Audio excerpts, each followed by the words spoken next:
Hello. So hi, this is Metta Spencer. I'm in Toronto, and I'm going to have a conversation with a very dear friend. Adam Koniuszewski is in Warsaw, and this is the first time I've ever had a talk show connection with somebody in Warsaw, but this is going to be a thrill for me. Adam is somebody that I used to meet in connection with Green Cross International, where for a number of years he was the chief operating officer. I think that means something like the financial end of things mostly, and maybe many other things. But at any rate, he is now mainly connected with he runs with his wife Margot, he runs the Bridge Foundation, and we'll talk about that later. But the exciting thing to me is he is himself Polish, of Polish background, but a Canadian, went to Concordia University.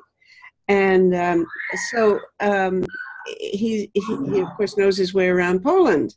And that's where he's been for the last few weeks, attending the COP meeting, COP24 meeting in Katowice in Poland. So, hello, Adam. Say hello. Hello, Metta. Greetings to everyone. It's a pleasure. It's a pleasure to be connected with you. And it's a beautiful bridge between two great countries that are very dear to me. I was born here in Poland, but I grew up in Montreal, and I've been back in Europe for almost 20 years and very involved with my foundation, both in Poland, Canada, but also in Switzerland, where we live with Margot. But I thought you actually live over the border in France. You live in Geneva, but it sort of, don't you have one foot over the border?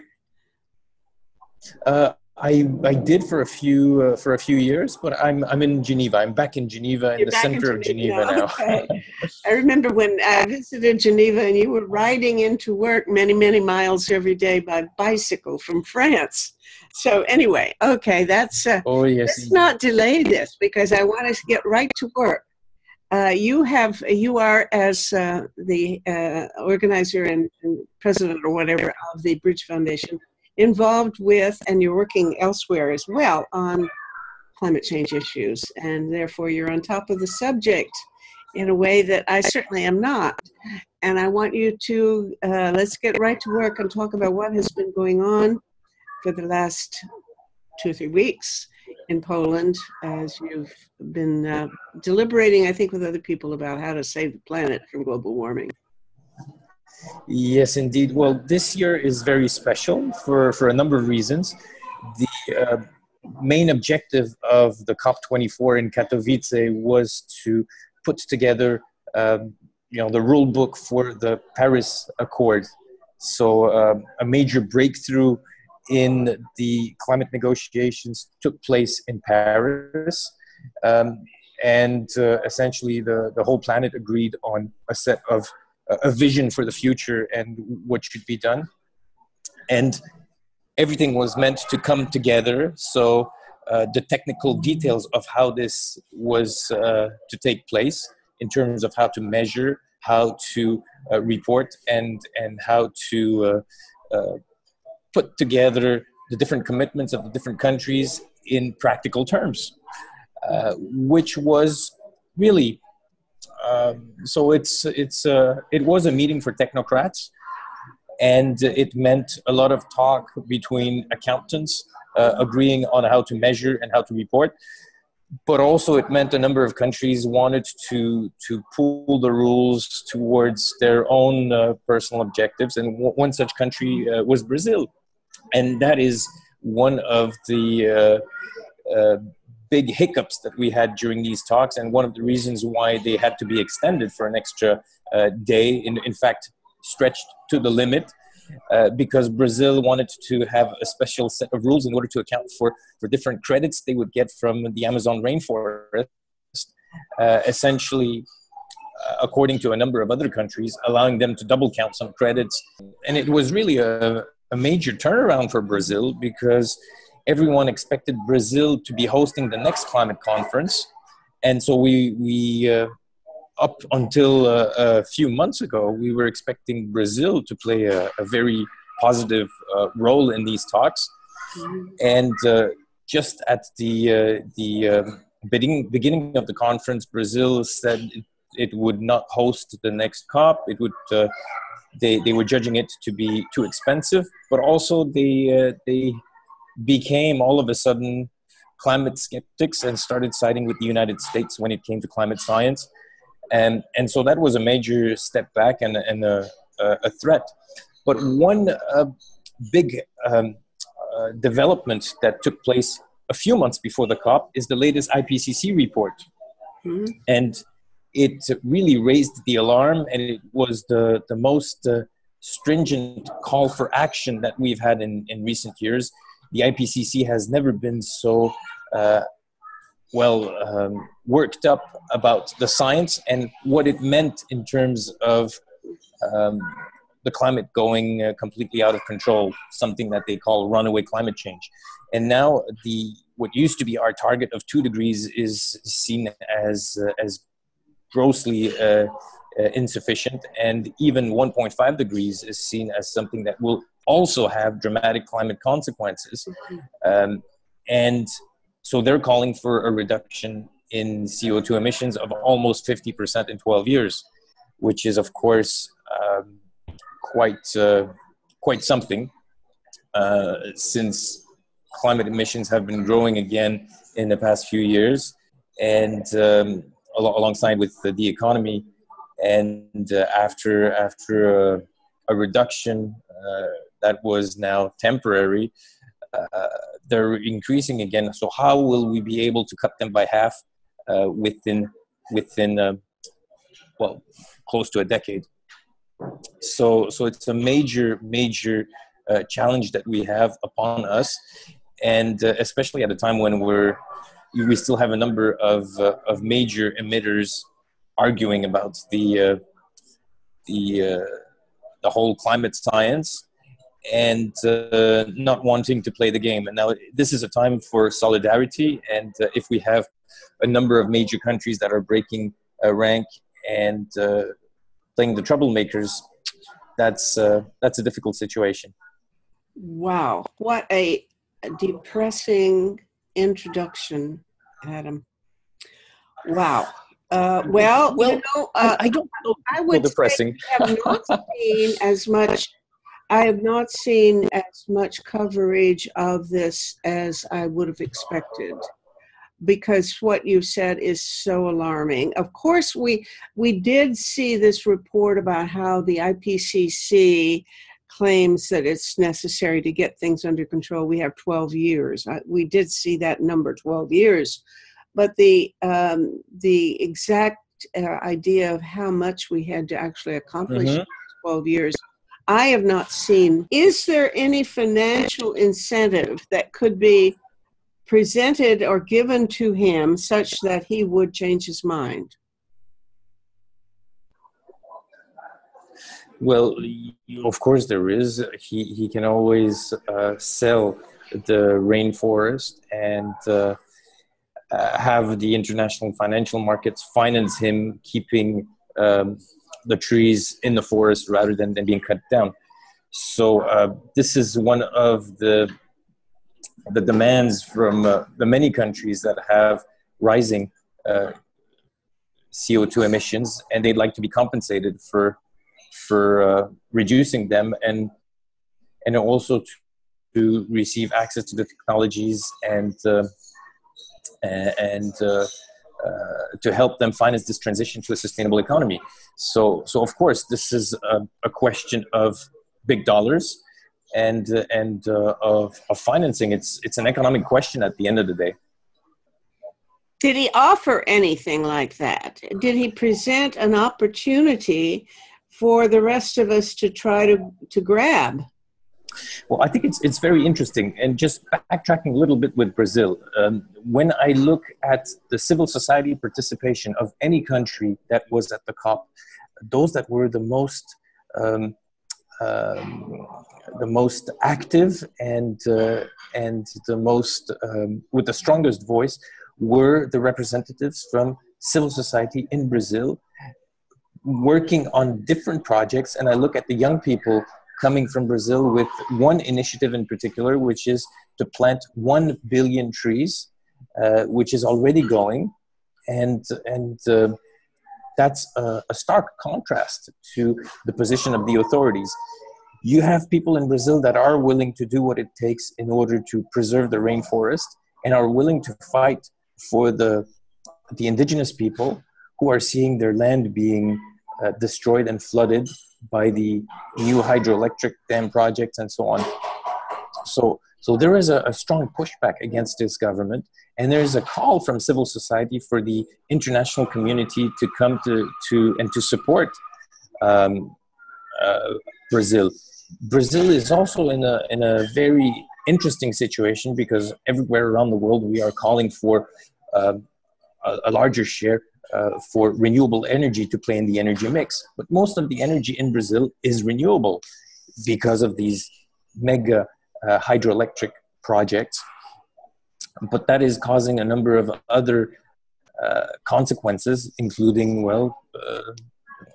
chasing away and removing from their ancestral lands the indigenous people. Is that that this right-wing guy now doesn't want to preserve the rainforest, and I guess he thinks he will get more political advantage and maybe financial gain for the country, I don't know, by exploiting the rainforest.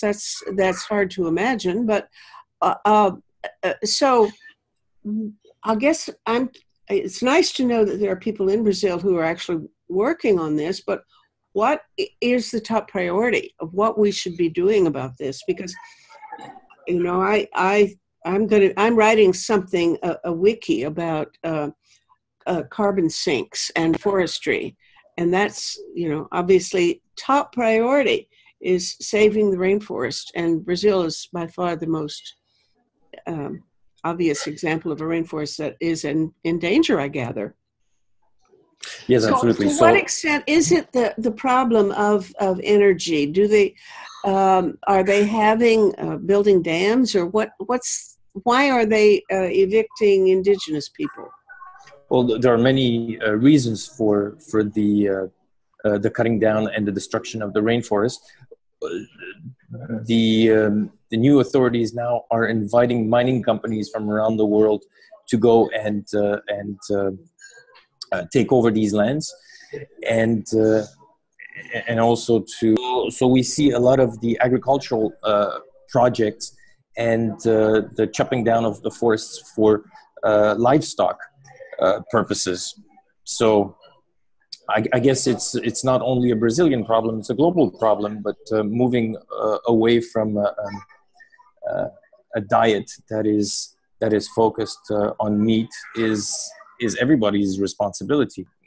The Brazilians want to continue seeing investment, and they see their rivers as a source of economic growth for the country. So they will continue building dams so long as they can, unless they see a more attractive financial contribution coming from climate finance, for instance. Okay, now these dams, what do they have to do with the forest? Is the damming a major factor, or is it mostly the cutting the forest for agriculture and for meat production? Well, these huge dams are flooding large areas of land, so killing that's a major problem that way. So it's more the dams than it is the ranchers. It's a combination of these problems, but also chopping down the forest for the wood is also one problem. Mm-hmm. We have a lot of civil society organizations that are trying to reforest, and they call this renature the Amazon and renature Brazil, and they are seeing incredible traction and are doing road shows around Europe and around the world, going to Indonesia, having also projects for reforesting Indonesia. But all of these projects come from Brazil, which I find very interesting, that the Brazilians are going around the world reforesting other places. And they're also looking for resources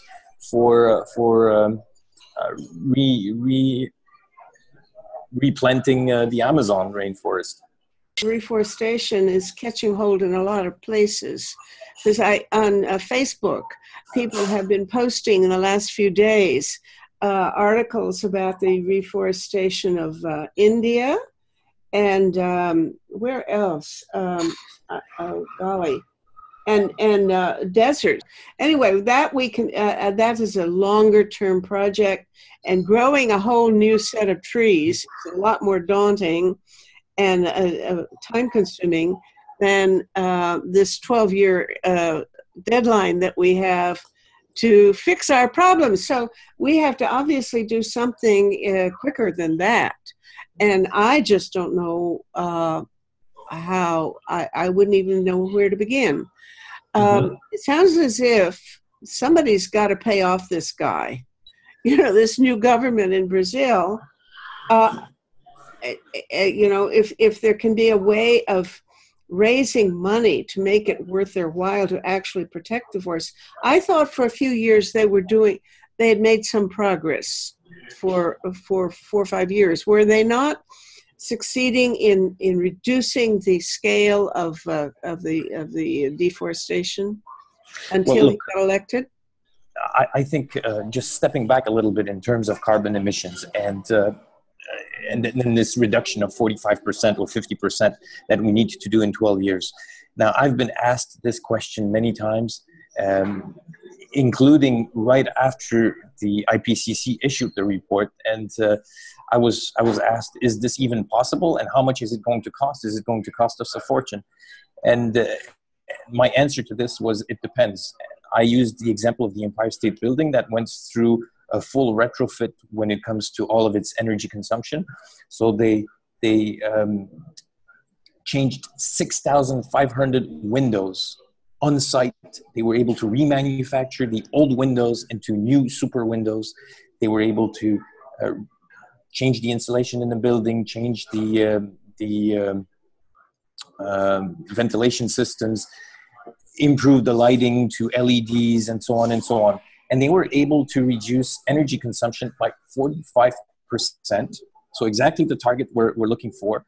And they had a payback. So that means the investment that they had to do in order to achieve these energy savings was paid back within 3 years.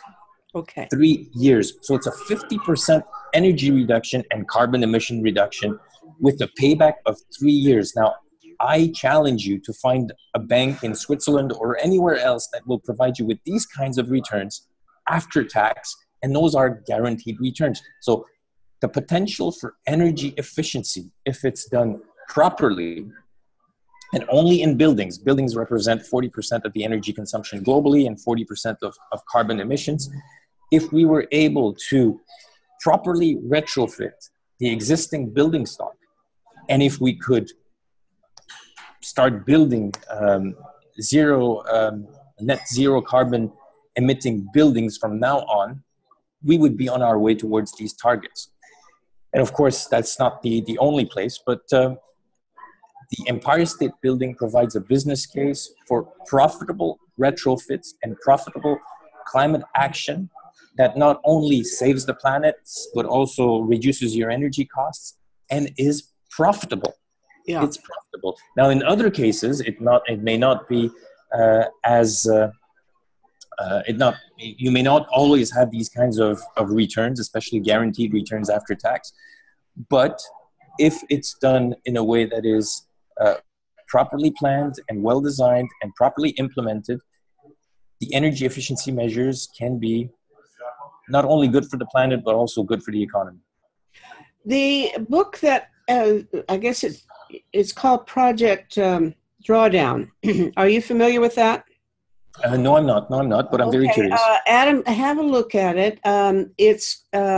There's a book called Drawdown, edited by a guy named Paul Hawken, Hawken, which is my Bible these days.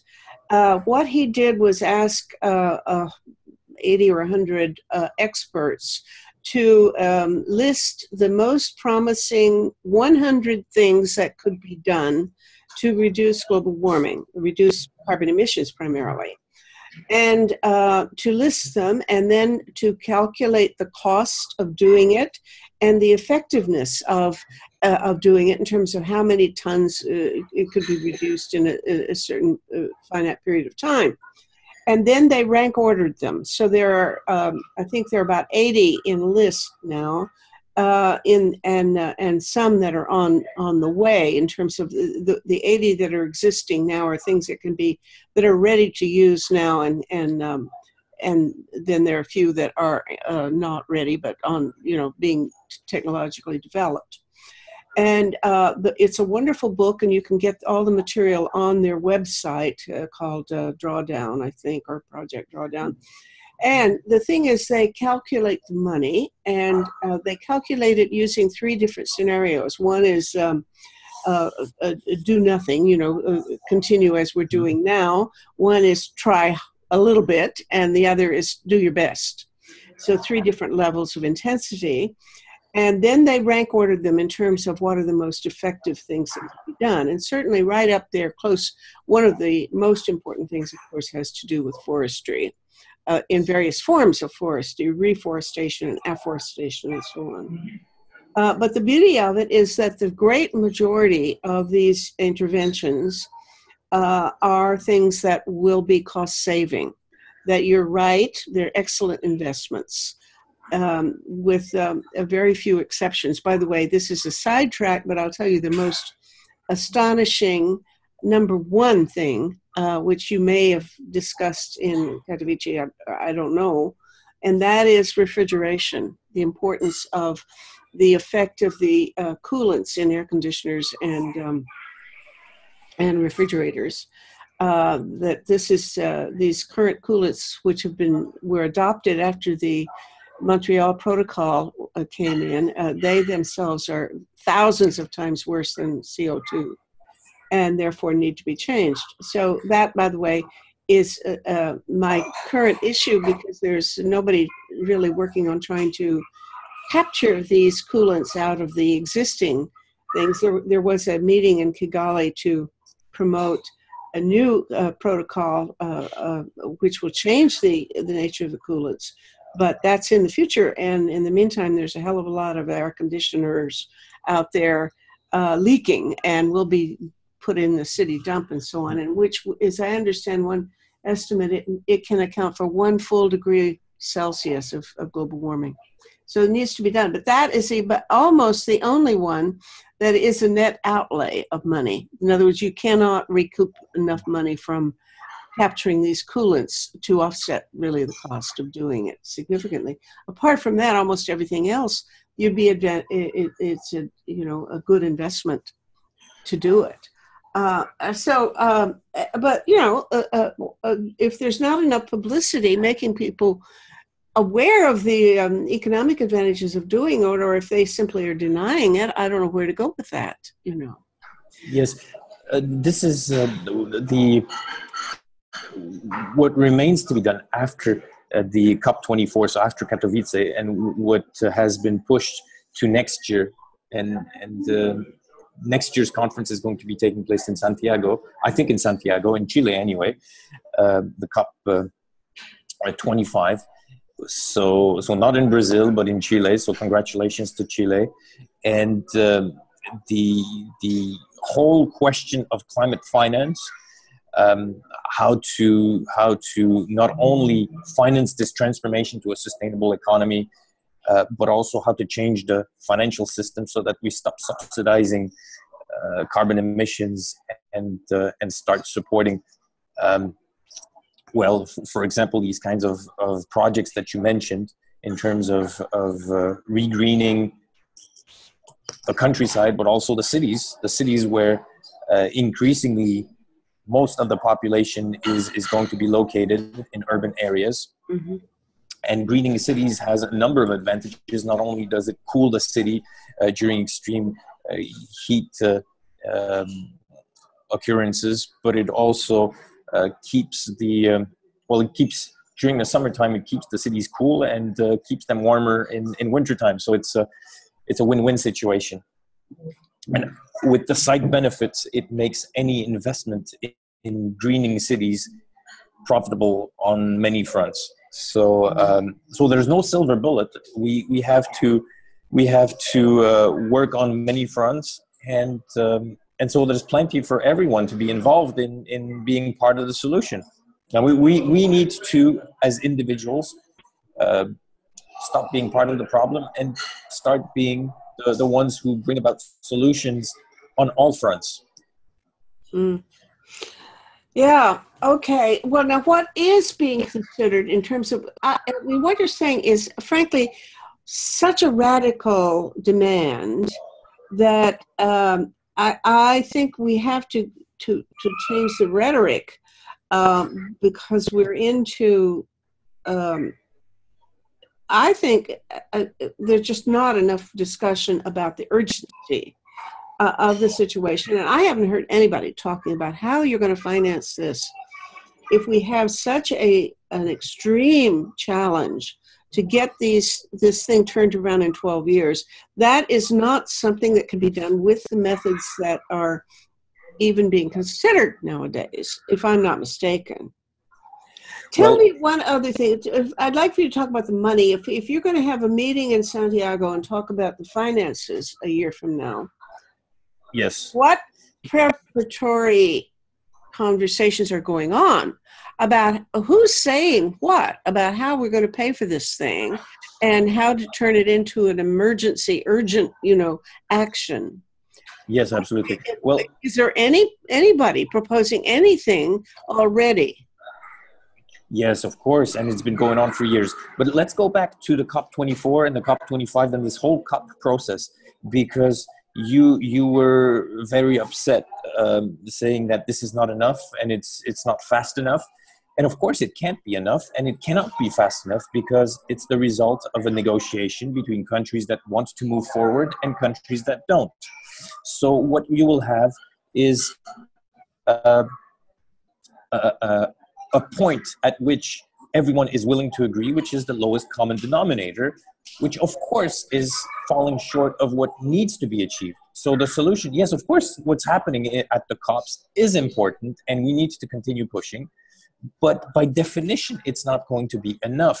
And so you have many initiatives, including the one that you had on the project drawdown. So we need to start working, or continue to work and scale up all of the projects that will help us reduce the emissions that are being put out there. But also we need to bring back the emissions that are already out in the atmosphere and take them down into the soil, or elsewhere where they will not cause any harm. Mm-hmm. And any initiative that is able to do that should be encouraged.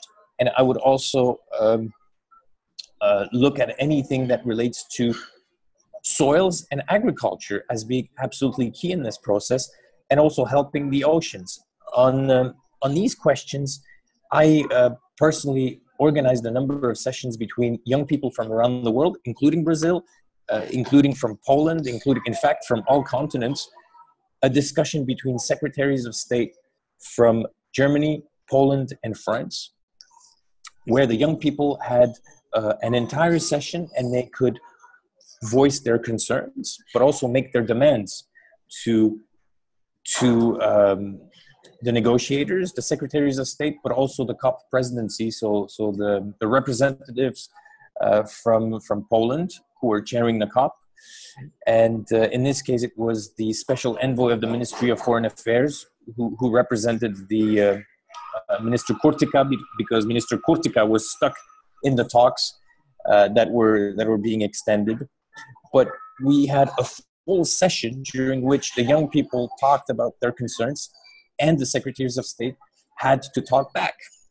And in their responses, everyone encouraged the young people to put more pressure on their members of parliament and on the authorities at all levels, in cities, in states, and in the countries, because unless there's enough pressure, the elected officials don't have a mandate, and they have to also work with all their other constituents, and also with the private sector that is demanding, laxer rules. So the more pressure we put on them, the better the chance for having something that comes closer to what we not only expect but hope to achieve. Mm-hmm. So there's plenty for everyone to get involved with, and we should not underestimate the impact that we can have when we mobilize and we start working with officials, and we demand transparency, and we don't take no for an answer. Mm-hmm. Mm-hmm. Okay. All right. Well, I'm glad you mentioned carbon capture, because my impression is that until now, or about now, most of the previous meetings have focused almost exclusively on reduction of carbon emissions, ongoing emissions.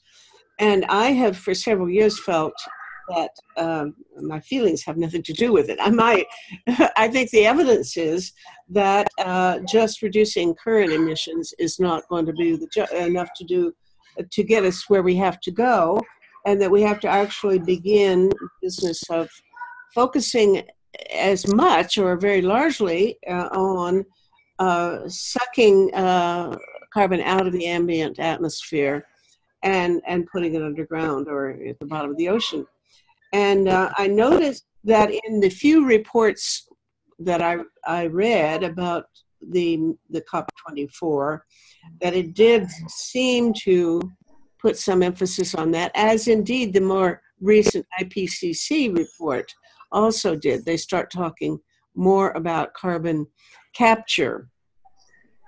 Now, carbon capture, there are 1,000 ways of doing it. The most obvious is forestry. And I think you talk about 1 billion trees for Brazil. We're going to need more like 1 trillion trees, new trees, to get us where we need to go.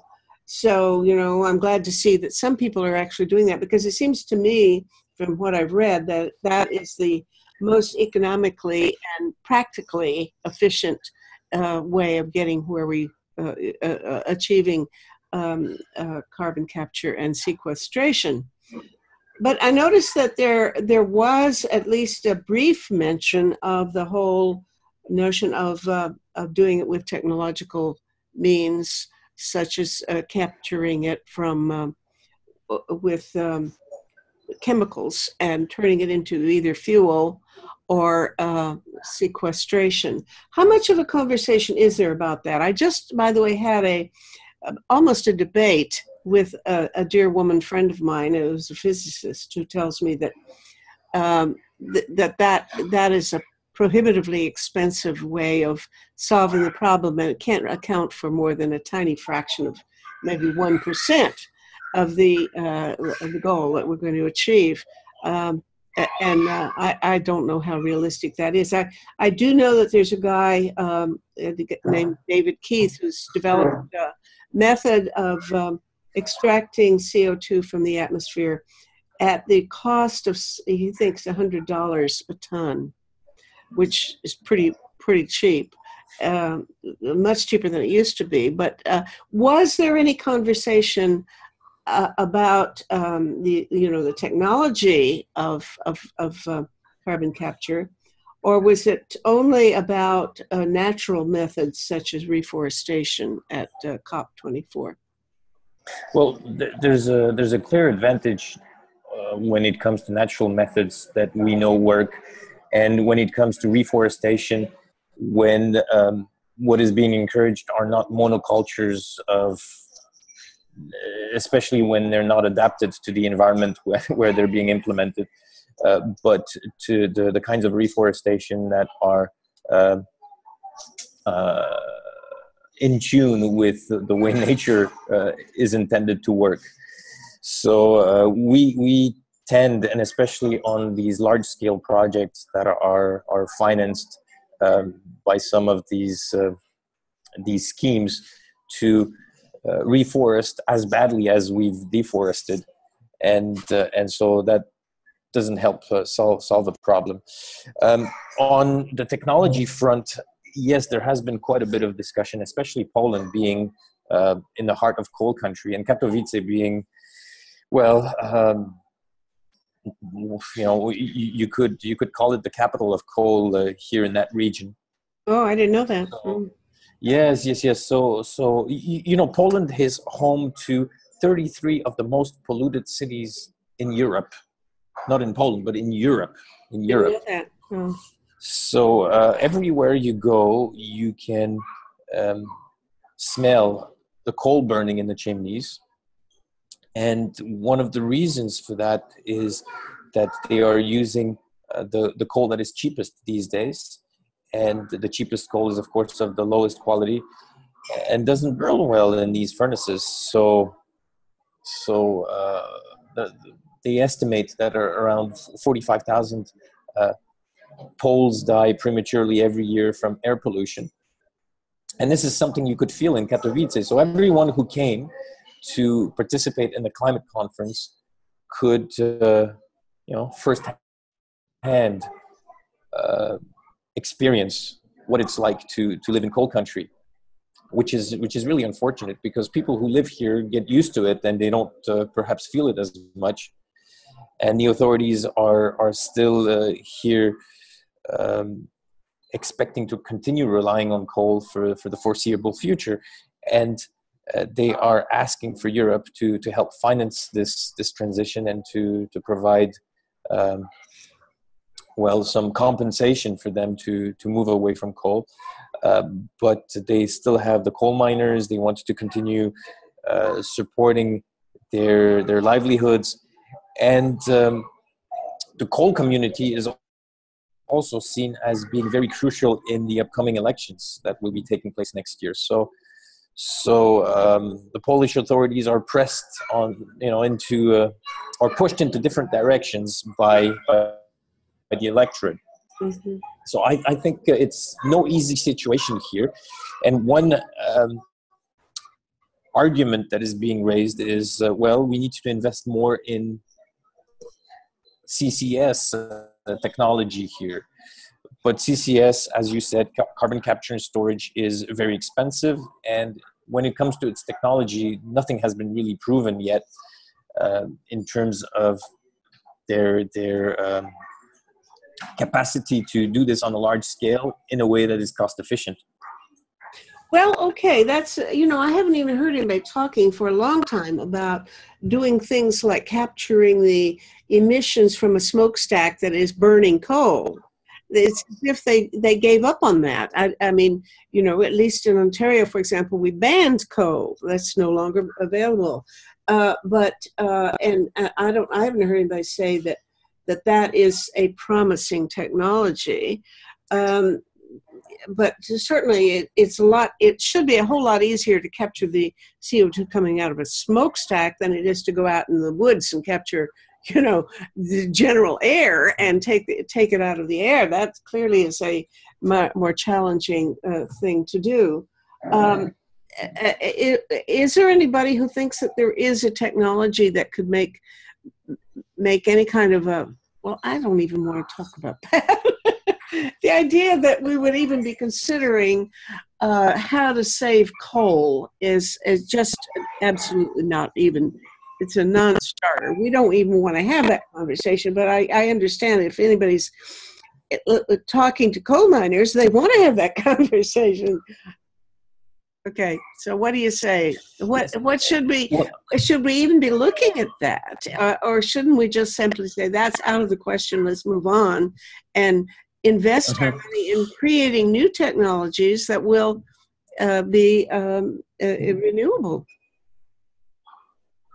Well, this brings about this argument of a just transition, and people that are seeing their livelihoods being put at risk. We have to provide them with alternatives. And this is one of the arguments that is being put forward by the coal economy here, just as it is in the United States. And Spain has announced at the opening of the COP, right at the opening of the COP, that it will be moving to 100% renewable energy and transitioning from its coal industry and its nuclear industry into the energies of the future, meaning renewables, solar energy, and wind power. and doing this for this exact argument, just transition, but not only to continue providing livelihoods in the obsolete economies of the past, but also provide what they call really a just transition for young people to have prospects for good, decent jobs into the future. And those coal miners today will be able to also transition into these jobs. So just transition is also seen as an argument to move away from coal and away from nuclear and into the sustainable energy economies of tomorrow. And I think there's plenty to do on that front here in Poland. But moving back to your question on financing and where will the money come from, every year there is a large amount of subsidies that are being given to promote fossil fuel use around the world. It's something that we've known about for years and years. The IMF regularly issues a report. We're talking about an amount of $5 trillion, and that includes the direct subsidies, but also the lack of implementing the polluter pays principle, so they're allowed to pollute for free. Let me stop you. $5 trillion is a $5 trillion amount of money. Is that over what period of time, or would this $5 trillion be? This is an annual amount. This is an annual amount. Astounding. That's astounding. $5 trillion a year, and most of it goes to fossil fuels. Okay, well now, are you counting things like these pipelines? For example, right now in Canada, there's a whole thing about can we implement, I mean, Justin Trudeau wants a carbon tax and is trying to impose it in order to meet Canada's obligations under the Paris Agreement. But the provinces some of them are really blocking him, including right now, Ontario of all places. I mean, Ontario has a new Ford government, sort of a Trump government, reactionary government, but certainly the provinces like Alberta and some of the provinces that are trying to export their oil and their bitumen, they are absolutely demanding new pipelines, and the argument is, well, we are still, the world is still using oil, and as long as they're using it, we better put the pipelines in to service it. So that, but is this $5 trillion counting things like the expenditures on pipelines? Yes, absolutely, absolutely, it is. Anything that is given tax breaks, subsidies, reduced interest rates, reduced favorable financing, and so on and so on. Those are all included into these subsidies. That amount globally to $5 trillion, and some countries use them much more. In Europe, a small country like Luxembourg is one of the leading subsidizers of fossil fuels. So is Poland. So is Germany.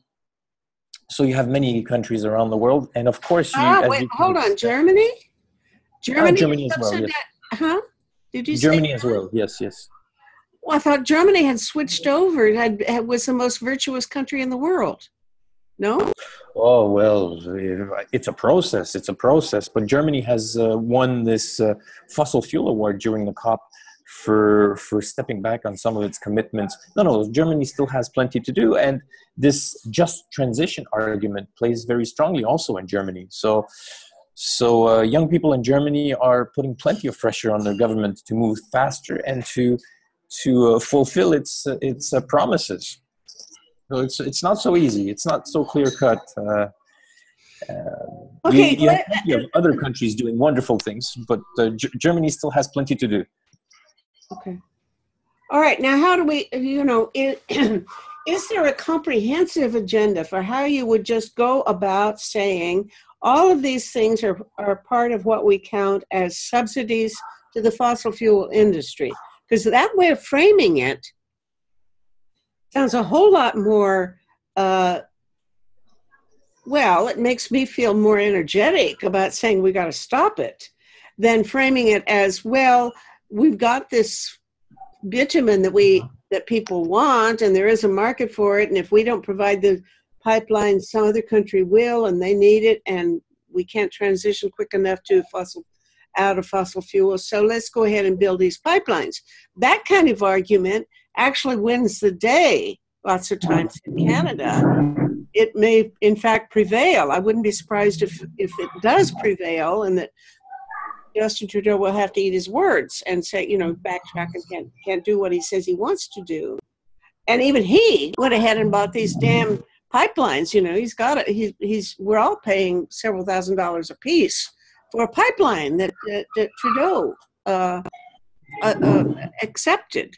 Okay, so I shouldn't just be focusing on Canada, but I'm just trying to think of, is there a way of reframing this thing such that everybody in the world will understand that this is an urgent thing that needs to be handled financially with some radical changes pronto? Yes, well, if you look at the subsidies on fossil fuels, I think the numbers are clear. The numbers have been out there, they've been audited, and the reports have been issued systematically. Every couple of years, the IMF has a new report on this. So this is not something that is being disputed so much, but it's not being discussed so much as everything that you hear about carbon pricing or carbon taxing. As soon as you say carbon price, you hear so many objections saying that it will destroy the economy, that it's unfair, and so on and so on. But you never hear any criticism of the subsidies that are skewing the energy markets and are making it more difficult for renewables. The cost of renewables is dropping so fast, and today you can have utility scale solar energy for less than $0.01 per kilowatt hour, which is something that would have been impossible to imagine just a few years ago. So solar energy is becoming so cheap that it no longer makes any sense to and even in countries like Poland. Of course, the rules and the regulations don't make it possible here to have utility scale solar at those prices. But if they'd start developing in other countries, Poland will have no choice but to move in the same direction. Mm-hmm. Okay. What about storage? Because the minute I start talking about that, they'll say, well, that's how cheap it is to produce. But in a cold country without much sun, like Canada, it's not going to be that cheap, because you cannot count on producing enough of it unless you have good storage, and that storage still is the problem isn't solved yet. Has there been a discussion at the COP24 about storage, batteries, or hydraulic, dams and things of that kind?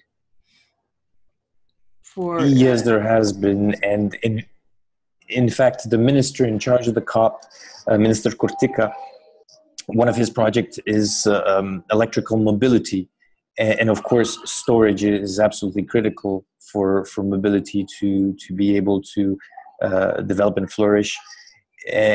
Unfortunately, whereas storage is also becoming cheaper and cheaper, Poland would still intend to produce this electricity from coal. So we still have to solve the electricity generation problem. But yes, storage is becoming cheaper and cheaper, and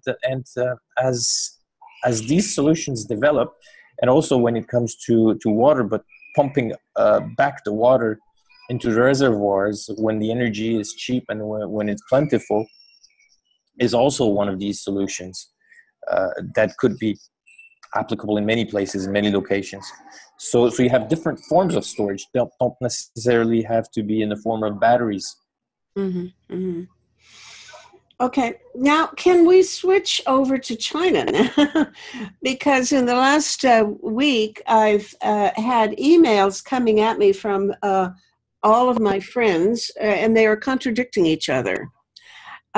People are sending me articles saying, oh boy, we thought that we could count on China to save us, because it looked like they were really going to get on board when they were in Paris, and they were really going to make a difference, and they had all these wonderful resolutions of things they were going to do, and now it looks like they're not going to do anything worthwhile, and they're going backwards. At the same time, an article that was dated, I think, almost the same day, early in December, like the 10th or 12th of December, I got something saying that that China has agreed or announced plans for an absolutely colossal expansion of, I believe, their solar power production. And it would be very, very huge expansion, and it would solve all their problems. Now, tell me what you heard about China. Is China the good guy or the bad guy in Katowice?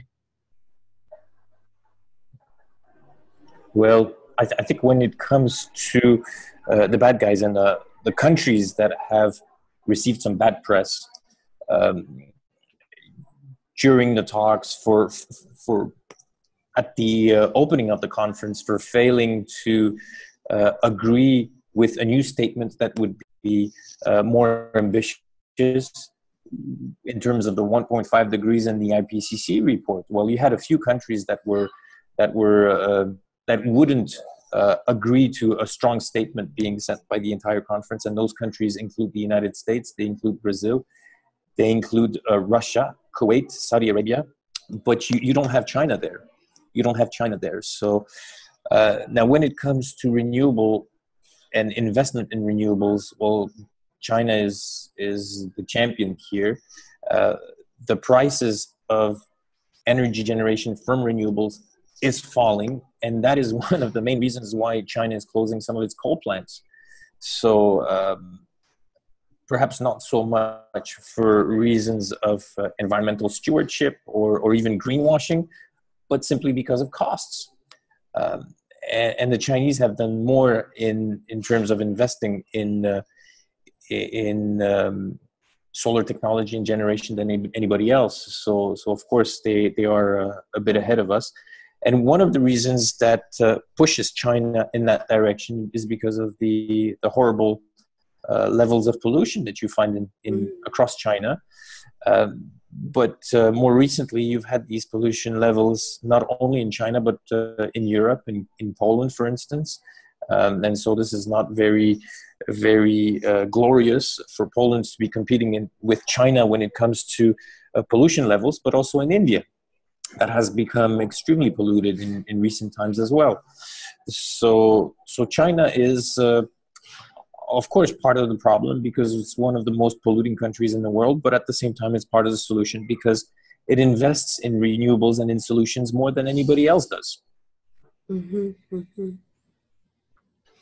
Well, they're going to... one of the reasons... Yes, sorry.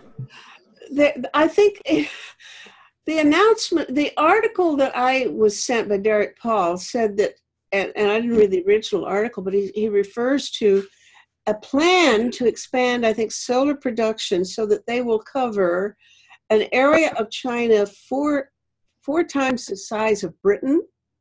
Now, I didn't even know that China itself was 4 times the size of Britain, but the idea of covering that much territory with solar panels is, astounding if true. And I can hardly believe I'm correctly representing what he said because it's so amazing.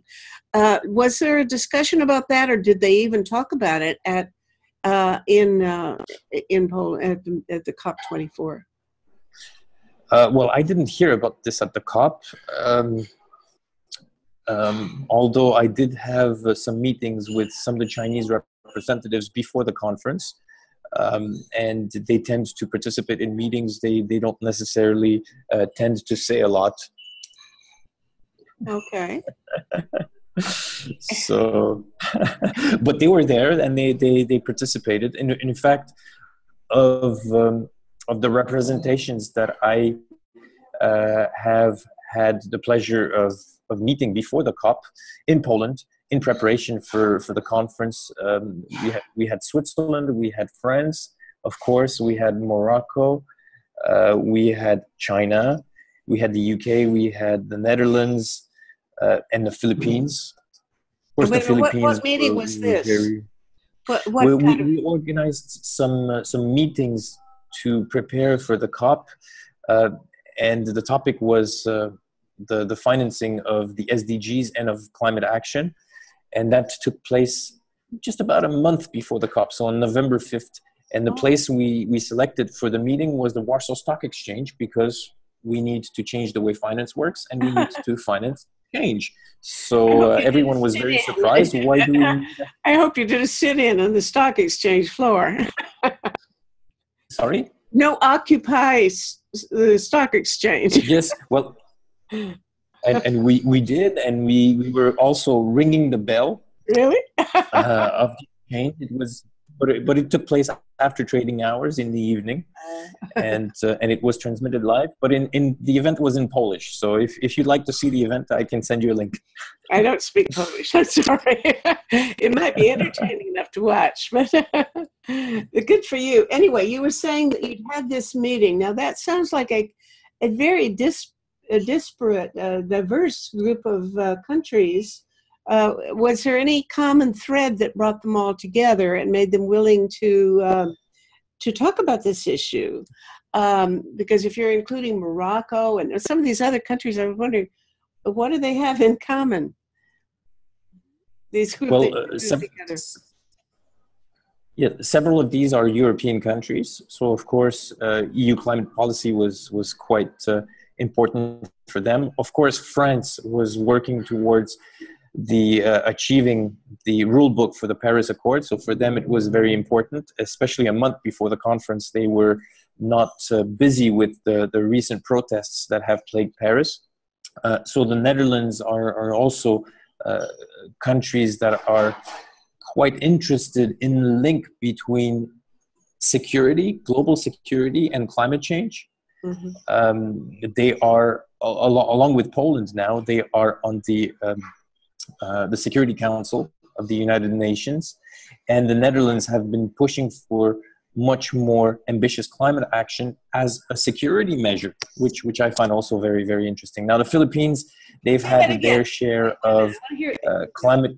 Just back up to the Netherlands. Netherlands is, in what way is this a security issue? Not necessarily a security issue. Well, it is a security issue for them, but it is they see climate change and the lack of climate action and the lack of mitigation and adaptation as a global security issue that leads, amongst other things, to increased migration. So access to water increases stress between communities and so on and so on. So they have a very forward-looking way of looking at climate change in a way that is much more sophisticated than many other countries. Let's put it this way. So it would be what we'd call human security perspective, and not the traditional notion of security. Uh-huh. Well, in fact, it leads to all sorts of aspects, but yes, human security, but that leads to tensions and conflicts between communities, and that leads to, well, tensions and conflicts between countries. So, mm-hmm. Yes. And the massive waves of migration, the situations that lead to increased levels of terrorist activities, well, they see the links there, and so they see climate action as also a way of improving global security. Mm-hmm. Okay, now let's just think in terms of, we're coming up to the year 2019, and we need an agenda for the year. And we've been all over the map talking about things that need to be done, and it's overwhelming, and you could get very depressed listening to this. But I expect that we all have to set some priorities of things that we're all going to be doing and focusing on during the coming year. And I wonder what I don't know whether there was a sense of priorities that came out of the meeting in Katowice, or whether your own organization, the Bridge Foundation, has been working toward a set of, an agenda of action for the year. But I think it's time for us to think about what order we want to approach these problems in, and what sequence. What do you think? What's your game plan? Okay. Well, in terms of what I think should be achieved, and what should be achieved, in fact, in terms of a global agenda, for me, I see a number of priorities. The first one is to get rid of subsidies for fossil fuels, putting a price on carbon, a tax or a price or carbon trading or other forms, but in a way that is transparent, that is fair, and that is at a level that is high enough for it to be effective. And I see that also as the most efficient way of reducing carbon emissions. So one, reducing or getting rid of subsidies that are inflating the use of fossil fuels. Secondly, putting a price on carbon pollution, so the polluter pays principle. And then using the funds that are being generated in order to finance the transition to a sustainable economy. Mm-hmm. Okay, fine. Well, we're going to need to wind up shortly. We're probably running into overtime even after I cut these little passages out. But I would like for you to say a little bit about your current activities. Tell me a bit about the Bridge Foundation, and then your position in this other organization that you mentioned, if you will. What is the Bridge Foundation? Well, the Bridge Foundation is an organization that I founded with my wife 10 years ago. And we work on education on global challenges. So not only climate change, not only environmental questions, but anything that links to the global security agenda, for instance, the 17 Sustainable Development Goals, but also questions of, recently we've been working quite a bit on the migration question and the problems in Syria, the problems in the Middle East. And we're linking back all of the sustainability issues that we have to the economic system and the linear economy that we're operating under, and the need to move to a circular economy. So recently we've had Paul Polman from Unilever, one of the largest food companies in the world, and he sent us a little video for the November 5th launch of our event at the Warsaw Stock Exchange. And for 2 minutes, he talked about the need for us to move from this linear economy that promotes waste and pollution to a circular economy with zero waste, and that allows us to move towards the sustainable future that we all want to strive for. Okay. So this is also what we want the stock exchanges to do, to finance projects that are sustainable in nature and not simply profitable in the short term. So this is why we work very closely with the world of finance. Initially, we were working with business leaders. Wait a minute. You work closely with the world what? You mentioned something I didn't quite catch. You work We work closely with the world of finance. With world of finance, I see. Okay, got it. Mm-hmm. Sorry, onward. The world of finance, because finance is playing a critical role in deciding which projects to promote. Mm-hmm. Mm-hmm. Good, brilliant strategy. That's probably really a good strategy. So we want the world of investment. We want investment managers. We want fund managers.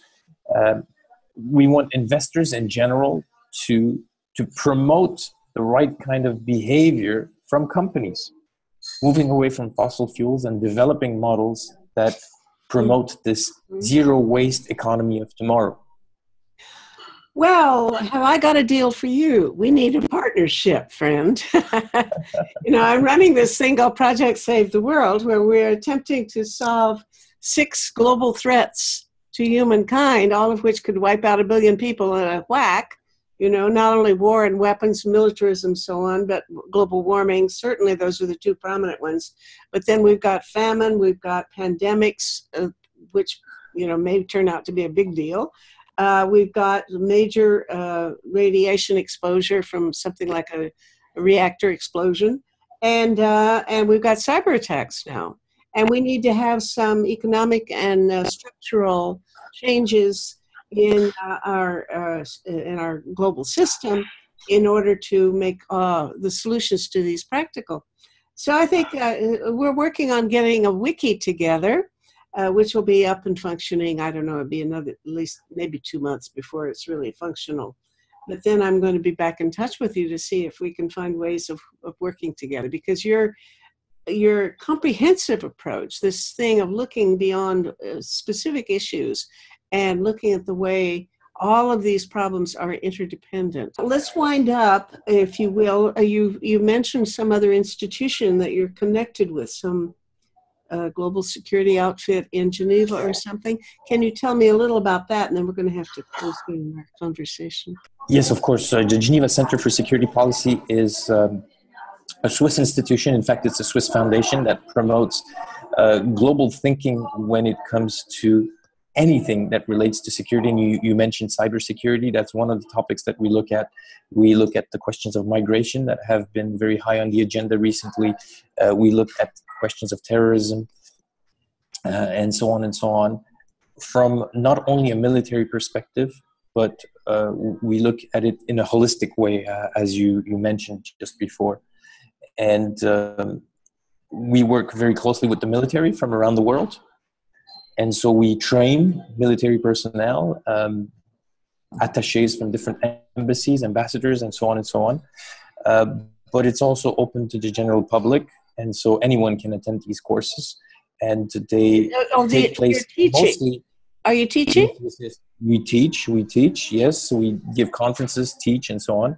Mm-hmm. But also we have training centers in different places around the world. And also trainings can be organized anywhere, in fact, anywhere that there is a will. Thanks for having me. Bye.